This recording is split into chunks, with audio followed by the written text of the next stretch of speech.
Mchezo kati ya Simba Sports Club dhidi ya Azam FC umetamatika kwa Simba kuchukua alama 3 muhimu pamoja na kombe la shirikisho la CRDB Confederation Cup, ambapo mchezo mpigwa uwanja wa Unguja pale Zanzibar, na goli pekee lilopatikana ni goli la Simba Sports Club kujifunga baada ya purukushani kuwepo nyingi sana pale kwenye boxi.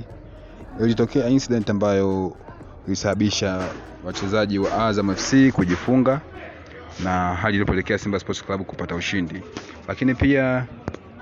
Lakini pia kulikuwa na tukio moja ambalo lilitokea uwanjani, tukio la Faisal Salum kumpiga ngumi mchezaji wa Simba Sports Club, hali iliyopelekea Azam kucheza na wachezaji pungufu uwanjani, akiwa anacheza na wachezaji jumla ya wachezaji 10 uwanjani, hali ambayo ilipelekea Simba pia kupata afueni ya mashambulizi kwa sababu kiungo muhimu wa Azam ametoka ambaye alikuwa ni Faisal Salum. So kongole kwa Simba Sports Club kwa kunyanyua kombe hili, lakini kama pia mshabiki wa Simba usisahau kusubscribe. I'm out.